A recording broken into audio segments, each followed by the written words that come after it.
Are you tired of sitting on the sidelines watching opportunities pass you by? You know you have what it takes, but something's missing. It could be doubt, confidence, or fear that you're not representing your best self. Whatever it is, it stops now. It's time to align your passion with your purpose and seize the opportunities that await you. I want to see you get back in the game. So join me and my expert guests as we talk all things image, branding, and a bit of entrepreneurship. So if you're ready to gain insightful tips, tools, and strategies to help you amplify your presence and define your impact for greater success, sit with us as we talk about it.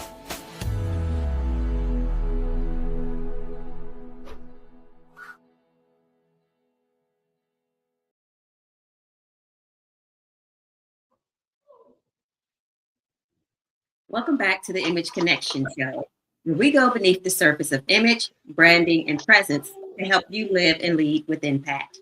I'm your host, Jenny Dewberry, certified international image and personal brand coach and consultant.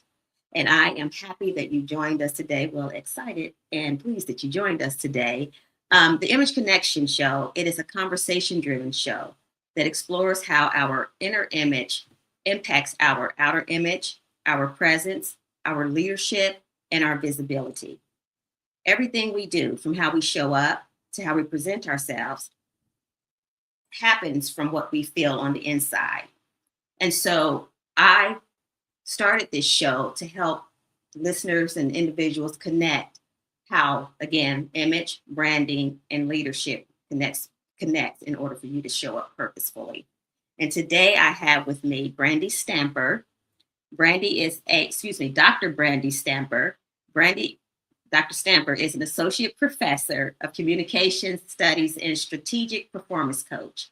She's the founder of Brandy Stamper Coaching and Consulting, and she helps leaders, entrepreneurs, and professionals build success by design instead of by hustle. That's good.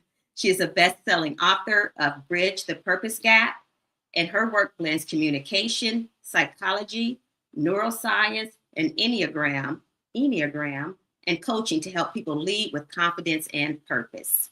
She's passionate about helping people close the gap between how they appear on the outside and what they truly want on the inside. So help me wish welcome Brandy to the show. Welcome, Brandy. Hey, Jenny, thank you so much for having me. We're so glad to have you here. I've been waiting for our conversation because I know it's a good one. Just your approach and perspective on leadership and branding. When we talked before, I was really taken in by how you're approaching your perspective because it's unique in that you blend academic expertise with real world coaching. And so, first of all, talk about, again, who you serve. You want to do that? We'll start there. Yeah. Who do you serve and how do you serve them? Absolutely. So I work with business owners and leaders who are successful but stuck. So they're doing everything themselves and they can't figure out how to get out of their own way. So what I do is I help them build a strategy around how they are wired to lead so they can grow, scale, get unstuck, whatever that may be, without burning out. And so part of that, how they are wired to lead, that comes from a more than just a self-awareness. It's more looking at beneath the surface of who they are, why they do what they do, their internal motivations, but then also understanding their energy. We're all different in the way that we're built, right? And so there's this, what I like to say, there's this myth out there that we all need to achieve our success in this particular way because maybe our mentor done it this way, or whatever's online says if you have XYZ then you'll be successful. And that's a lie. Like, we're all built differently, and so how can we find a strategy that is built for us so we can go by our own playbook rather than going by everybody else's playbook? Yes. And so that's really my work. And by understanding your own playbook, that's where you're bridging that gap with your purpose, and you can really match what's on the inside with what you're presenting on the outside. Right. Yeah, that's good. And so many, what you touched on, so many high achieving women or women in general, especially from a business standpoint, they could look successful on the outside or on paper rather, and they have the skills, but like you said, they still feel disconnected from their purpose because they haven't had the opportunity or don't know how to identify what that purpose truly is. They're just kind of going through life as listening to what, like you said, what others have told them, going through life just kind of going along with the program, so to speak, instead of making their own paths. Why do you think that is? Oh, such a good question. I think it's multi-layered, right? I think in Mhm. some ways, as women in particular, we are socialized to be quote unquote the good girl, or even as like the superwoman, like you should be able to do and handle it all, right? Yeah. Super mom, like even if you're a mother. So that's one layer of it. But I think as a society, we have been conditioned to create this hustle culture, and you're Hmm. not successful if you don't hustle. And so it's like we all have to reach a breaking point. And once we reach the breaking point, we've made it. Hmm. And I think we are all starting to wake up to say we don't have to reach that breaking point. We want to stop the breaking point. We Yeah. actually want to not deal with that Yeah. because we're tired of hustling. Hmm. Yeah. Um, yeah, Grinding. You hear people still saying, "I'm grinding." I'm on a grind. It doesn't have to be hard. It mhm, does not have to be hard. And I go back to what you say about really knowing what your path is and knowing who you are first and what your purpose truly is. And it's hard. I mean, sometimes it could take a lifetime to figure that out if we don't have assistance with that. Many of us absolutely. don't know where to start. Absolutely. And I find that a lot with my clients. So whenever I'm talking to a potential client, I talk about we start off with a different assessments, and they're like, "Oh, great, we're going back to school." And I'm like, "No, no, no, not those kind of assessments." Hmm. Um, and what I talk about is I say, "Hey, we need a baseline." So even if like you go to the doctor, they always want to know a baseline. What's your baseline heart rate? What's your baseline, XYZ. So Hmm. same here. What is your baseline in terms of your personality, you're wired, how you operate? And it's more than just if you're an extrovert or an introvert. Maybe a lot of your audience has heard of like DISC, MBTI, colors, strengths finder, all those different personality assessments. Hmm. um, so they all are interesting. They all have their own merits. However, I use something in my practice that I feel gets underneath the surface. A lot of those personality assessments are just behavioral based. They tend to be more external validation, but the problem is they never really explain how you might have changed over the years. For example, in my 20s, huge extrovert, life of the party, right? Like, bring me all of it. I'm cool. As I've gotten older, no, I'm more of an ambivert. I'm like, I'll get out there, do my thing, but I need to pull Me too. back so I can recoup. Yes, recharge. That is so me. Yeah. Right. Me. But a lot of personality tests don't explain that. And it's Mhm. like, well, oh, you just changed.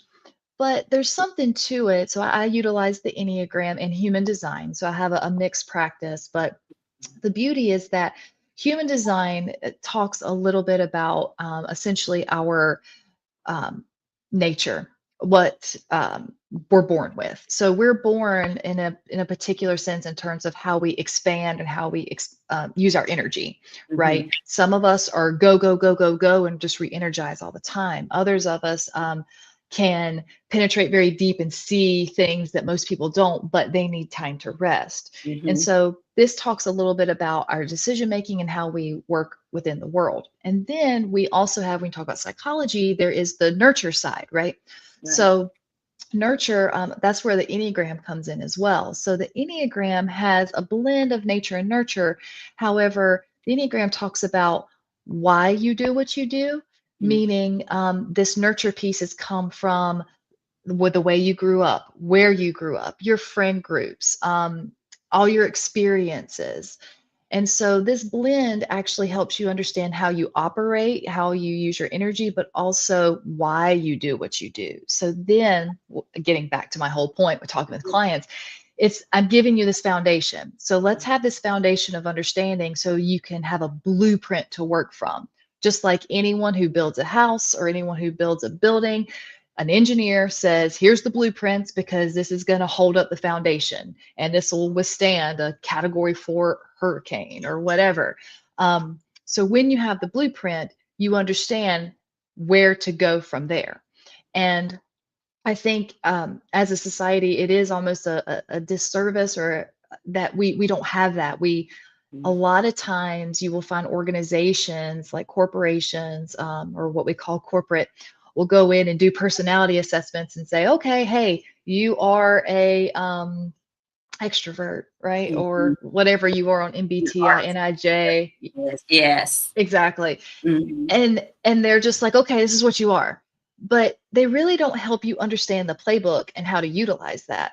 And the problem with it says this is the behavior. This is not why you do what you do. It doesn't help you explain and think, oh, so while this is my strength, this is also my kryptonite, and this is me operating in default mode. So, I mean, I can give you another example. So for me, I'm an Enneagram 3. I am a self-preservation Enneagram 3. So basically what that means is that I am the doer of the Enneagram. So I'm someone who is naturally talented, but also within that, I can become a workaholic. I'm very good at efficiency, very good at organization, and that is what made me so successful. And that's probably the reason why I have burned out so quickly at a young age and have reached my point of I'm tired of grinding. But the interesting piece is that after every like milestone I would achieve, I kept moving the goalpost and being like, not a big deal. So here's a funny story, Jenny. All right, so let's see. At one point in time, I was working full time as a professor. I was pregnant with my second child. I was going through my doctorate program. Okay. Wow. In addition to building a house, and when I say building, not we had a GC or general contractor who was taking care of everything. No. My husband and I were framing the house. We were putting floors down. I was pouring concrete footings at 8 months pregnant. Oh my gosh. Well, you are the doer, quite the doer. Right. So I'm doing all this, and then guess what? COVID happened. And so still doing all those things. And you know what my thing is that, oh yeah, anybody can do that. This is not a big deal. And that was me moving the goalpost. And once I got into this self-awareness and this understanding my own blueprint, it's like, wow, okay, these are my strengths, but when I operate in this default mode of it's not a big deal, one, I'm minimizing myself and my talents, but two, I am burning out because I keep doing and going and those pieces. So now that I know that about myself, I know where I'm going on this continuum, and I can say, ooh, hold on, Brandy, slow your roll. Yeah, it's good that you know that now, that you are able to identify that. And so, and that's the beauty piece, like with my clients, we get that understanding. So that way, maybe they are a visionary. They're like, they're in terms of they're a small business owner, they're very good at looking 10 years ahead and where they want to go. But the problem is maybe they're an active controller and that they want to be in every single minute detail. And I'm like, you can't be an operator and a visionary at the same time. So what do we need to do to have you let go a little bit? Do we need to find an operator who is more in alignment with that so you can be the visionary? And so it's amazing. It's really cool. Like I can geek out on this stuff all day long. So please, Jenny, just be like, stop, Brandy, because there's something else I need to ask you or talk to you about. We're going to flow. Listen, we're going to flow. Because it's very interesting. We always, especially when you're doing the work of personal branding and image and self-image, we talk about, identity and self-awareness and knowing I say, sitting with yourself and learning who you are. But what you're talking about, I mean, it is so much deeper than that. Knowing who you are and maybe knowing how you operate, but not really understanding why you move through the world the way you move through the world. So this Enneagram it sounds very interesting. It's so much different than a disc, because I've used disc in my work. This is so much different from that. So yeah, talk about it. It's Yeah. good. I think Oh, that needs to hear that. Yeah. awesome. Good. Yeah, nothing against disc, Yeah. but yeah, the Enneagram Mhm. has really been eye-opening and blending it with human design, because that has been. So what happens is typically when people take a personality assessment, they just take it at face value. They really don't work with someone to make sure that they're landing in the appropriate, in this case for the Enneagram, like energy. So many times there's free tests out there, and free tests are cool, right? They're great because they give you like an idea. It's kind of like in darts, right? You're somewhere in the vicinity, but to get the Mhm. bullseye, you need to work with someone who can make sure you're landing in the appropriate area. So the Enneagram, there's 9 different types, right? But Mhm. within each type, there are 3 different instincts, and so there are 3 different types within the number. Mhm. So I'd mentioned me being a 3, self-preservation 3. So I look very different than a social 3. And also I look very different than a one-to-one, or what we call a sexual 3. In most cases, people would not think I'm a 3 because I am the counter type of Mhm. what most people think of a 3. But the difference, and the reason why I know I'm a 3, it's because of my motivations. So a 3 wants to look successful and to the world, right? Mhm. And so we are. Sometimes you hear that 3s are chameleons of the Enneagram, and really that's not a very good description. But what it means is that 3s are very good at picking up what's needed in a situation Mhm. and can represent that for that person, because in some ways 3s are highly emotionally intelligent, because they can pick up on just the nuances of what's Yeah. happening.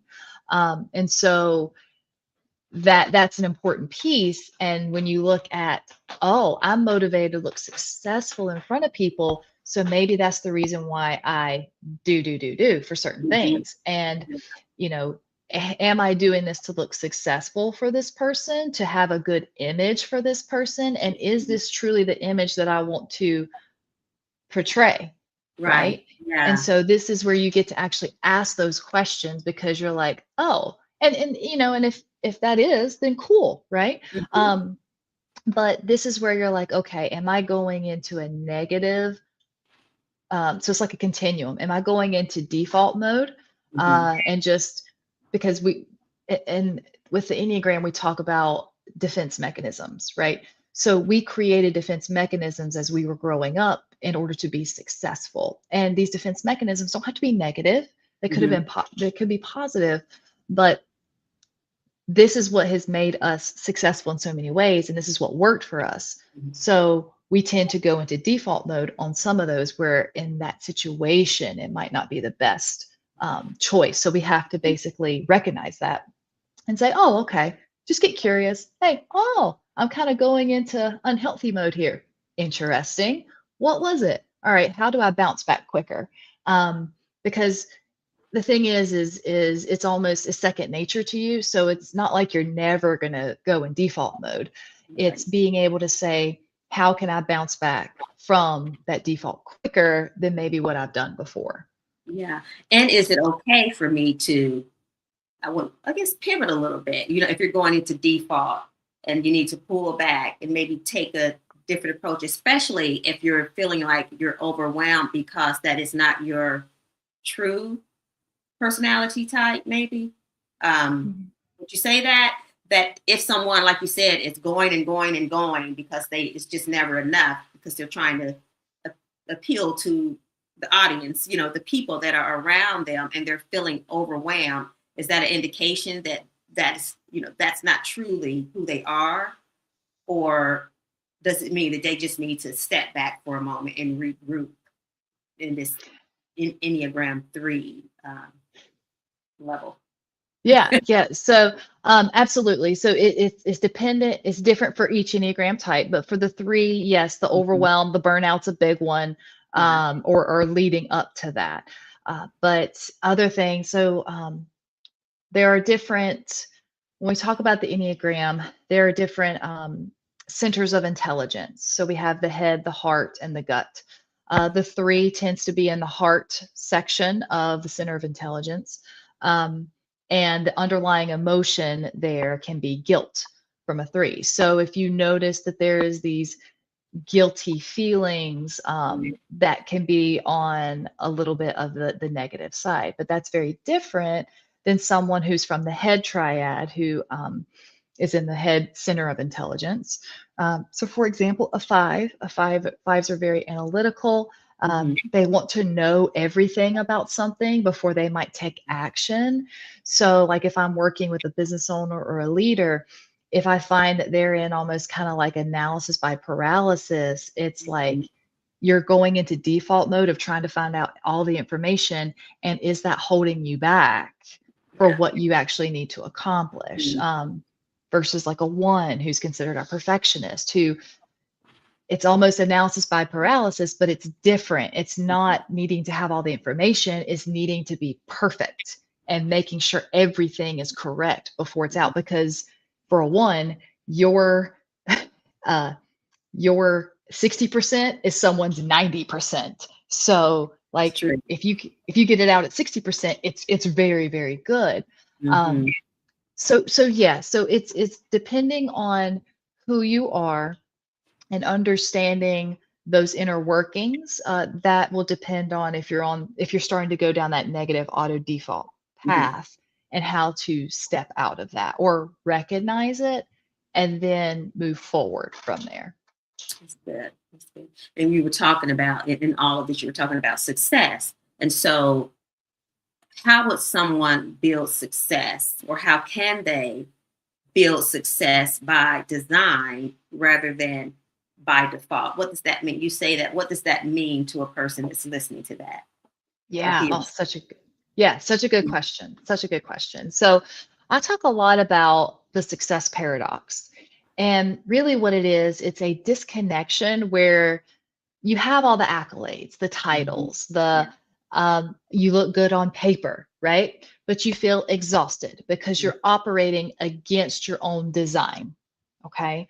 And so most leaders, most business owners, what I have found is they try to add more Mhm. hours, more apps, the more grind, right? Right. And so what I do is the idea of leading by design, or building your life by design, building your Mhm. business by design, is using the behavioral profiling, human design, and the Enneagram to help them build their own personal performance playbook. So we're replacing that hustle Mhm. with a structure that actually fits their psychology so they can succeed on their own terms, right? Mhm. So succeeding by design is saying, throwing out all these generic playbooks that are out there. So, um, whatever you hear that success is, it's questioning whether if that definition of success actually represents your own definition of success.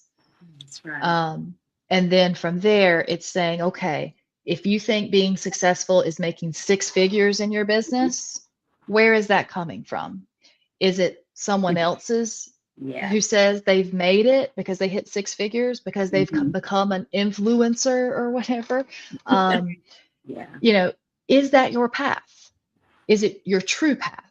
And Mhm. so it's really looking at that behavioral profiling. If you're built for that, not Mhm. if you're built, if you're one, if you're built for it, but is it truly what you want? Or is it just Mhm. what you've been told, Yeah. right? That's Yeah. successful. Yeah. As you Mhm. said, success looks different to many of us, if not most of us. It's going to look different.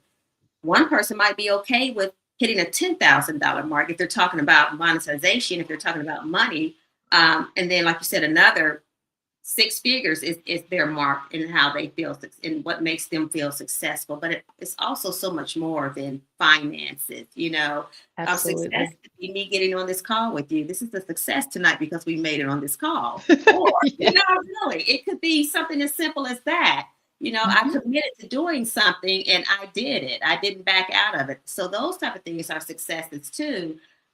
So I think from what I hear and what you're saying is that we really need to examine or get with the professional exam so that we can identify who we are and so that we can identify what success means to us truly without listening to all the outside noise. Shut out the noise, get to know where it is you want to go, how you're going to get there, and what that path looks like. And then I think that once we can recognize that and identify what that is, it releases so much overwhelm.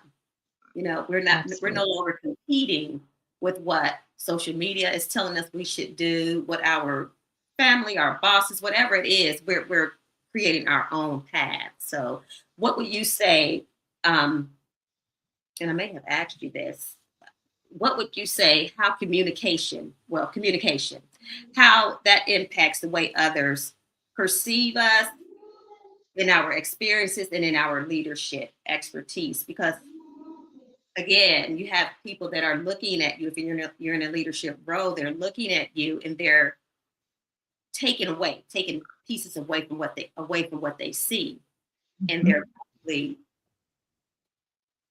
desiring to be like that person, not using that person not as inspiration, but they want to be that person because they feel like this is how I have to be. So, what would you say to that? If I need to repeat that, I will. Yeah, no, absolutely. So um, there's a difference between your communication style versus the different tactics that are out there about executive presence and how a leader should communicate and so forth. So I want to make sure I separate that Okay. because one, you do have a distinct communication style based upon your design, right? Because of you have a specific strategy when it comes to the way in which you communicate. Okay. So that's the Enneagram human design piece. But then you have individuals out there and research out there that talks about, for example, in executive presence, it's always the person in the room who says less actually is more potent, right? Yes.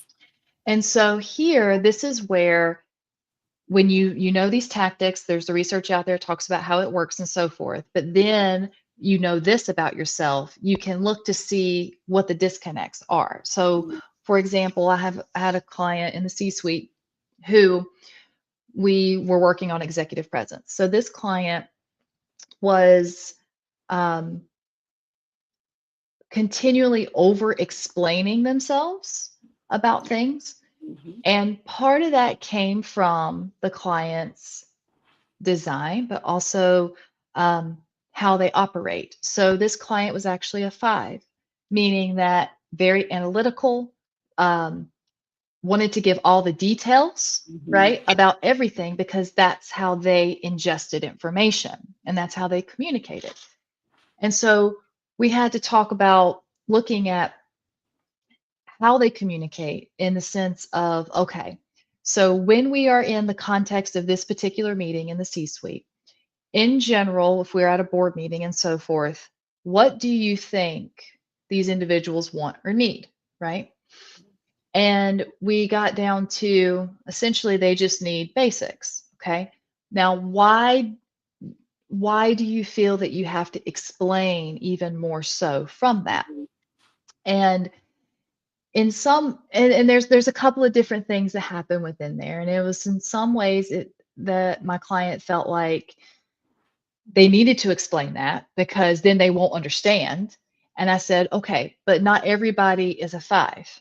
Not everybody wants to understand, right? Right. So how can we blend that to where you're not over speaking? Because we know this tactic of over explaining can actually diminish your presence, Yes. but to where you still feel that you are getting your point across. And so it took a little bit of practice within there. But then, my client came back and was talking about one board meeting and how successful it was because we had like it wasn't a trigger word, but it was almost, they put like a little wristband Mm-hmm. on, yeah, and like tapped it, and then they knew to sum up. Mm-hmm. So when we look at communication style, it's understanding that blueprint, where you come from, and then let's look at the context of the situation, of who you're with, and what that means. Um, and so, but there's also, right, gender differences too, especially when we're talking about women in the C-suite. So, there's also these other contextual things. And so that's the beauty of what I bring together, the academic research that we know, but also that little bit of that neuroscience and that psychology. And how can we blend that together where it's actually a practical application for you? Because in other situations, with that particular client, when they were leading their team, because of the industry that they were in and the specific section that they were in, they had to be very analytical. They had to explain these things. So in some other context, it was okay to add the additional detail. So it was really helping understand that context. So Yeah. did I answer your question? Because and what you said makes perfect sense, because I have spoke about when we're over explaining, you're doing the opposite. You're trying to convince someone that what you're saying is, what they need, or that it's proven and it's true, but you really can be at times diminishing, the thing that you're setting out to do. It has an opposite effect. So, and I have at times been guilty of over explaining. And again, sometimes it is because of an insecurity in that moment, or maybe this is my first time offering this information to someone. So I want to make sure that it's clear. I want to make sure that I'm articulating it correctly. So, but again, it can have an adverse effect. So yes, you did answer the question quite well, actually. And I'm still really, really interested in this Enneagram. Yeah, I'm still thinking about all of that. But we are here talking with Dr. Brandy Stamper. Brandy Stamper is a coach and consultant. Excuse me for stuttering. Coach and consultant, and she is the best-selling author of Bridge the Purpose Gap. We are talking about neuroscience, Enneagram, and branding, pretty much, and how you can live a life or build success by design and not by default. Brandy, if someone was wanting to get in touch with you, if they're listening, they feel like that they can use your service, how would they be able to do that? Absolutely. So you can reach me at my website, brandy.stamper, or brandystamper.com. I was adding a dot in the wrong spot. So let's do that again. brandystamper.com. But yes, you can absolutely email me there. I'm on socials, Instagram and Facebook, also LinkedIn. But those are my main points of contact. I also, yeah, that's how they would reach out to me. Sorry, I was like thinking of something else that was getting ready to come to my mind, and then it's gone. So we're gonna stop right there, so I could stop over explaining. What we just spoke about, right? Yes. We're going to take a quick break, and we will be back with Brandy so she can give us some more insight and golden nuggets that she's been sharing with us. So be back in a second. You're not just building a career, you're building a reputation and that of your business. At People Power Consultancy, we coach ambitious professionals to refine their image and shape a personal brand that opens doors. Because the way you show up is your message. If you're tired of blending in, second-guessing your presence, or feeling unseen, this is your moment to stand out with purpose and polish.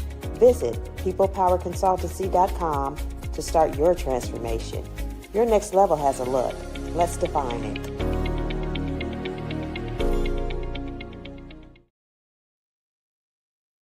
We are back with Brandy Stamper. We've had a good 30 minutes of her just explaining personalities outside of personality tests. Her work goes a bit deeper than that, so you can truly understand who you are and how you move through life, how you operate, the reasons why you operate.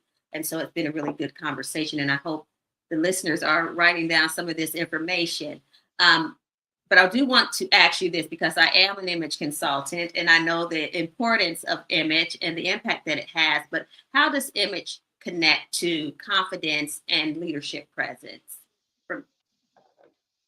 Yeah, Yeah. that's a great question. Great question. So, um, what I'll say with image, one, when you understand who you are, right, there is this almost unspoken confidence and power that comes along with it, because it's like you're not giving excuses, and it's not that you're saying that you don't have work to do because you know who you are, but there is this standing in your power of knowing these are my strengths.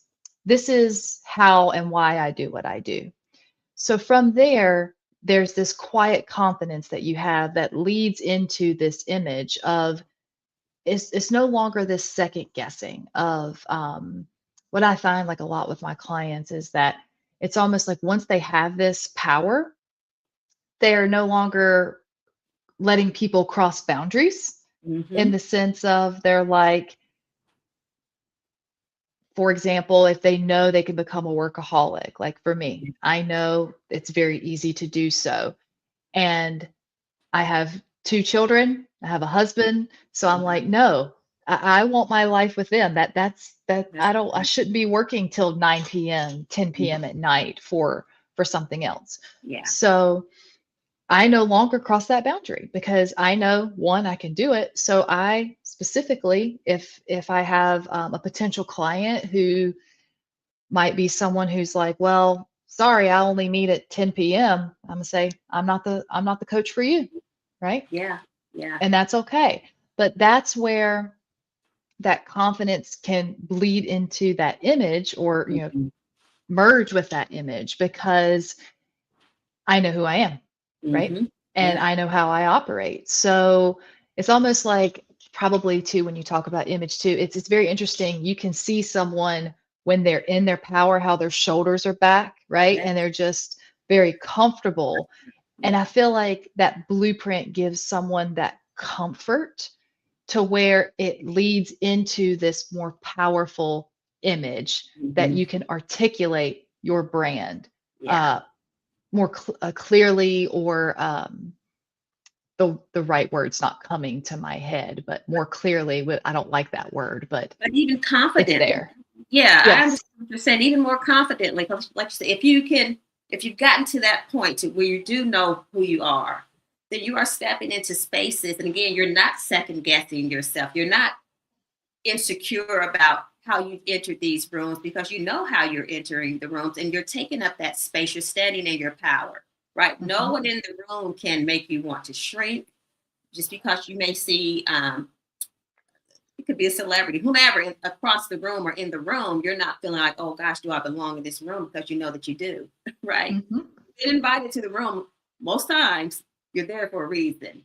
And without that confidence, though, you are constantly second guessing yourself. And that comes with self image as well, knowing who you are, knowing that you are worthy, and then preparation, practicing, preparing, and working with someone to help you gain that confidence to show up as your true authentic self and work around pretty much, Mhm.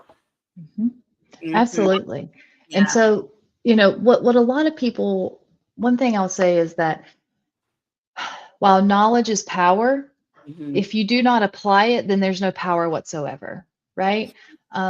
Too many Perfect. times I'll have a client who, we talk about, um, for example, their why, right? Or their Enneagram type, and what that means, Mhm. and how that plays a role in their leadership and their communication and so forth. And then sometimes they're like, okay, well, I'm good to go. I know this and that. I'm like, no, no, no, no, no. All right. Just because you know it doesn't Mhm. mean you're quite ready to fully apply it, right? Yeah. Because it is so much information, and it's almost like, I was trying to think of an analogy, but it's like you know how to, when you first learn how to ride a bike, you Mhm. know that you're supposed to pedal, right? Right. But you don't automatically, if you haven't learned how to do a bike, you don't automatically just pedal and go. You need a Right. few tries until it's like, oh, that makes sense, Explain. Yeah. right? Steady and Um, grounded. Yeah. right. And then once you get it, it's like, okay, then you're off to the races. And then if you haven't biked in a long time and you're one trying to teach your kid, Mhm. guilty, or you're like, okay, here's how you do it. It Yeah. comes back to you, but it takes a few It takes times. But time. your learning curve is shorter than what it was when you first started. Mhm. And so, I want your listeners to know that, like, even if you have this understanding of who you are, there's always going to be something that happens that might trigger you, quote unquote trigger, and pull you into possibly, feeling less self-confident about certain things. But this is that power to where you're like, that's interesting that came in. Mhm. So typically for who I am and my type, this explains why I might feel this way or might be acting this way in some way, shape, or form. How do I bounce back quicker? And so this is where the bounce back happens, and Mhm. that's where, again, that helps the image even more, because it's like I've got the power to take this knowledge and actually apply it, and it's almost in some ways an unfair advantage to others because other people don't take it that far, That's true. Yeah. right? Yeah. So, Yeah. That's the upper hand. Um, mhm, with knowing that it's it's a tool that we all need.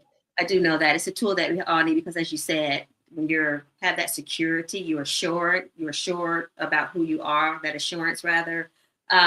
If even if you do get in those moments of insecurity and a little self-doubt, you bounce back quicker. A couple of seconds you're there and then you're right back. It's just human mhm, nature though to have those moments or be in unfamiliar places and feel a little off sometimes. That's natural. I'm not saying that mhm, you're not supposed to do that. We're not robots. But just having right. the tool to help you to get through that really quickly so that you don't stay there and um, kind of lose opportunities that can be in these places for you. And so what you're Mhm, talking about from my standpoint, from my understanding is knowing who you are. That also again leads to open doors, opportunities, promotions, new clients. I'm sure people are listening to you right now and thinking, wow, I could really use that because it's information that is not readily available that we don't mhm, hear about all the time. We hear about personality tests, Myers and Briggs, and all of that. I give those to my clients, but again, it's not that deeper part to help them understand why it is that mhm. they're a certain personality type or what have you. So thanks for sharing all of that with us. And so for women in self-awareness, how can that help women lead better, being self-aware, or help them become better leaders without doubt and without being shaken? Because I do know sometimes in the C-suite from working with clients, some of my clients that are in the C-suite, sometimes there is an intimidation from the opposite, for the more the majority. So, Mhm. it's that intimidation. So how can they lead and still stand firm on what they believe and such um, through self-awareness? Yeah, yeah. So such a good question. A couple layers to that. Nothing's ever simple, right? Everything's complex. So one from that self-awareness is knowing your power, right? Mhm. Knowing your conviction, knowing your values, right? So what I've noticed, like with my clients, if they, for example, are bold in the way that they speak or Mhm. what they expect out of people, they are considered the B word, right? Yes. Um, but what's interesting is that if a male does that, that's fine, right? Oh, And so, oh, yeah. exactly. So it's like, well, what do I do here, right? Um, but it's the beauty of it is that it gives you that power in that, in the sense of it's more than just saying this is the way I am. it Mm-hmm. gives you the power to say, hey, when you're speaking to someone, you can say, I am straight to the point, and I know I might come off that way. Yeah. It's nothing against you. It's how I come off. So and I noticed this, I had to do this with my students. So I work at a university as well. Mm-hmm. And in emails, I am to the point. Like when a student asks something, Yeah. I'm just like, you go here, blah, blah, blah, blah, blah. That's And it. like, that's it, right? But the problem is that, there is no tone, right? A student Mm-hmm. can't pick up on uh, how I'm responding. And Yeah. so it can be perceived as being very curt, right? Yeah. Yeah. Um, With that. so so you just have to just let them know, right? And it almost takes the pressure off of you, and it takes the pressure off the person, because it's like, I don't have to guess, right? We already So know. Yeah. yeah, so for women, what I say is with this self-awareness, you're standing in your power, and you're taking that pressure off of yourself, Mm-hmm. because you're like, listen, I know I can come across as blunt, right? And there's no need for you to apologize for it, Yeah. because it's I'm coming across this way. And when the person on the other end's like, oh, okay, she's being blunt. While I might not appreciate the way that she communicates, she came up front about being blunt. Mm-hmm. And as a leader, I can say, I do come off blunt. And so if it's too much, or if it's something that has taken you aback, let me know. I'm not going to Mm-hmm. take it personally. Right. Right. Yeah. And then from there, that person can come back and say, Brandy, that was too much for me. Or they could be like, I need a few minutes. Right. But there also has to be a trust there. And so as a leader, especially in the C-suite, you do have to build that trust. And it doesn't just happen overnight. I mean, there are three levels of trust. You have your Mm-hmm. first impressions, so that first 30 seconds, which is probably Mm-hmm. less than 30 seconds It now, but is much less now. right. There's that initial trust, right? Yeah. But then there is that middle ground that you're continuing to build. Mm-hmm. So as a leader, you do have to, if you know enough about yourself to where you can articulate that to someone, you are building that trust, because they see the confidence, Yeah. they see the image, they see the power. And so it's almost, as a woman, you are also giving the example to other women to not apologize Mm-hmm. for who you are, right? Yeah. And it's not an excuse to act a certain way, but Mm-hmm. it's to let people know, this is typically how I communicate. This is typically how I lead. I can pivot. I'm not saying I'm only this way. Mm-hmm. However, this is how I might come across. Mm-hmm. And if I do, and it takes you aback, let me know. Yeah, and we can talk Right? about it, we can discuss it, but this is who I am.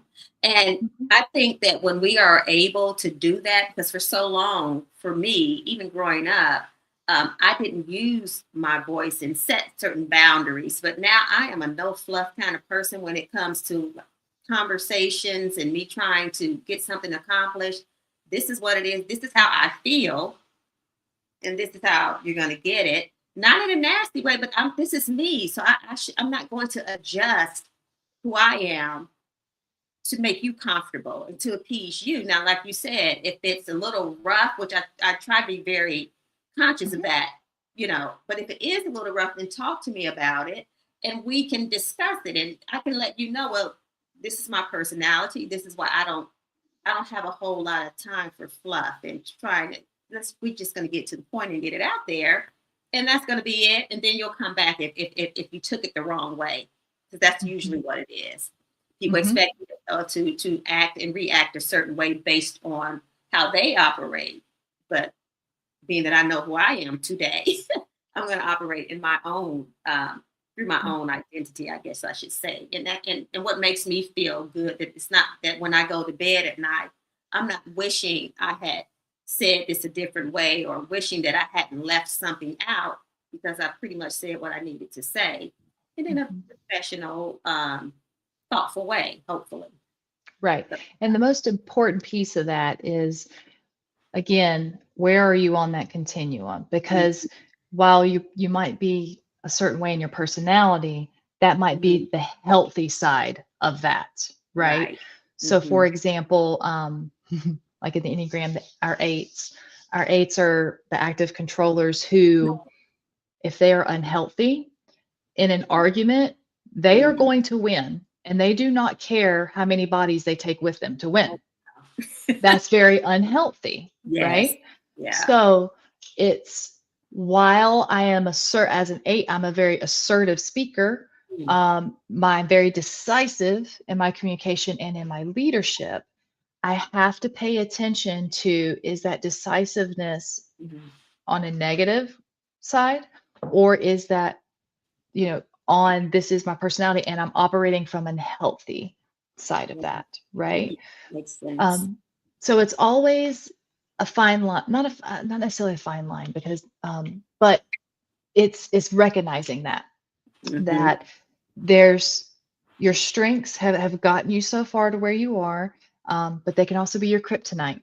So it's looking at both of those. But yeah. But for women, what I'll say is women are typically socialized to be quiet, soft, to be accepting, to take care of everyone else but yourself. And and there's a problem with that, right? There And is. Yeah. women who do not fit that mold are, yes, I'm gonna say discriminated against, right? I mean, they are looked at as a B, or, Whatever. Yeah. All the yeah, things. crazy, all the things. Mm-hmm. But when you know that, you know what, hey, this is typically how I operate, and if it's from a healthy sense, that's cool, because I don't have to be that person. I'll say, for me, a personal revelation, and I was always, I would say, I'm a recovering people pleaser. And I think a lot of women are, but in my personal life and in my professional life, I was, but this really happened for my personal life. At one point, I finally set the boundary and stood up for myself. And there was a very negative consequence that happened. At the time, it felt like, wow, I stood up for myself and look what it got me. Yeah. Right. But then it was like, hey, I'm finally stepping into my own power with that. And when I am in an argument, right? I wouldn't say argument, a disagreement, Yeah. I lead with rational, logical. There's not a lot of emotion behind. And even in my personal life, there's not a lot of emotion, but that's, again, part of my personality. So what I have to do is, when there is a disagreement, I have to make sure that I recognize the person's emotional piece and not just ignore it. Because for me, I look at emotion when I'm in disagreements as, it doesn't get me anywhere. It's not efficient. It's like, put it aside, because we're not getting anywhere with that. Again, that's part of my personality. So I have to know that not everybody's like that. Yeah. So when that happens, I have to also say, okay, hey, I recognize this, even though it like irks me, like, oh, stop it. We can't do anything with that. But getting back to the point, so I don't get off too much of a tangent. But from once I understood that, hey, this is the way that in which I communicate, but also when I'm in a disagreement, other people operate differently. So I have to be cognizant of that. But also, when I hold that boundary, that's me finally stepping into that power. And if they did not respect that boundary, that's not on me. That's on them. Yeah. And at one point, I used to feel very guilty about that. Yeah. And now I'm like, but that explains my personality because of that guilt piece. But now I know that, no, that guilt is not for me. That's not me. And it has, in so many ways, have made me a better mother, a better partner, a better professional. Right. And when it comes to clients, I'm able to ask and know if that client's a right fit for me because of those boundaries. That's right. Yeah. No blurred You know, lines. Yeah. exactly. And so Mhm. it sucks. It took me half of my life to get there. I wish I would have known that so much earlier. Yeah. Yes. Um, It feels so good. it does. So, and it's such a hard, it's hard to articulate just Yeah. it's almost like, well, this is an old TV show. So for the younger listeners, I'm sorry. You can Yeah. Google it.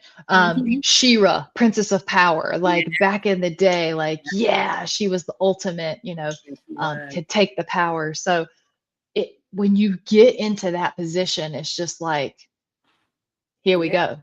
Right. I And can't go back to that yes. quiet, soft. You can say what you want to say, you can do what you want to do.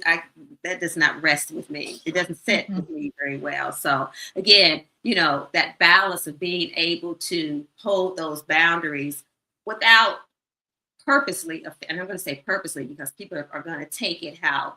however they take it, but purposely offending someone or belittling someone, that's not what I want to do, but I also want you to know where I'm coming from. This is the Mhm. boundary. I want you to understand who I am and why I'm coming this way, coming to you this way. And I'm not probably not going to change that, not Mhm. too much. That's just, yeah. And I've earned that. Absolutely. I've earned the ability to be able to do that. So, yeah. Yeah. Absolutely. Mhm. Absolutely. Yeah, so this has been wonderful. So for someone that's watching, what practical tips can you give them that they can take away, Brandy? And I mean, I know that the deep work that you do takes a person to have to sit down with you. It takes someone, excuse me, I'm all over the place. Someone would have to Yeah. sit down with you to, get to the deeper parts of what you do. But is there anything that you can give them that they can take away that they can use immediately? Absolutely. So you can create success on your own terms. You do not need to follow everybody else's playbook. Mhm. Um, what I would suggest is get real with yourself. Sit down and say, what do I really want and why do Mhm. I want it? Because you have it within you. You don't always need a personality test. Like you can really look in and say, you know what? Success for me is having a stable job and being able to spend time with my family, right? Mhm. I don't Right. have to be a superstar, right? Um, so it's the practical tip would be get real with yourself and Mhm. know that success is all on your terms. It's not on anyone else's terms, That's right? right. Yeah. So start there. And then when you need someone to help you build a strategy Mhm. for where you want to go next, then get with someone who can help you build that strategy that's unique for you. But the other tip is to make sure that when you are ready to take that next step, find someone who is going to do a strategy, an individualized strategy for you, not one that says, well, this is what I did to build six figures, or Mhm. this is what I did to do my business, because that worked for them. Yeah. There might be some nuggets in there, but that doesn't mean that's your playbook. And That's right. so that's a really important piece. And I think we're seeing that change. It's a huge change is happening in society, but especially in the coaching and the consulting piece. While we do have Mhm. the research that says these different things, Right. what we're finding is the influencers that got us there that says, oh, you post on Facebook 7 times a day and da da da. We're finding that no, that Yeah. only works for certain people, People. That's true. right? Great. So find someone who's willing to do the individual work with Yeah. you. And not cookie Mhm. cutter. Yeah, because Yep. you can't help a person by putting everyone in the same cookie shape. Say, Mhm. you just can't do that. We all have our own way of doing things. We have our own beliefs and values that we operate on. So we have to build a plan for the individual person. So I like that you say that Mhm. as well. Nothing is cookie cutter about what should be cookie cutter about what we're doing when we're trying to help a person on this development journey, identity journey, whatever journey they're on. We need to Mhm. consider who they are as a person. And if they don't quite know, then we need to help them to realize who that Mhm. is. So, yeah. So, thanks for your time, Brandy. Thanks for everyone for joining us. Again, my name is Jenny Dewberry. I am a certified international image consultant, personal brand strategist, and I do have a free guide for you. It is called Why Image Matters, Why You Should Care. And you can visit my website, peoplepowerconsultancy.com, to get that, or scan the QR code there at the top right of the screen. If you're on YouTube watching the Image Connection show, please share and like. And I appreciate you sitting with us tonight. And again, help me in thanking Brandy for giving such valuable insight and tips for us to take with us. All right. Until next time, have a wonderful evening. Thank you so much for having me. Thank you, Brandy. Thanks for tuning in to the Image Connection show. We truly appreciate you being here. We hope you'll join us again. And don't keep it to yourself. Invite a friend to tune in too. If you're ready to gain insightful tips, tools, and strategies to enhance your image, brand, and help you along your entrepreneur journey, this is where you want to be. I'll see you next Wednesday at 7 p.m. Eastern Time. Until then, keep showing up with purpose, presence, and power.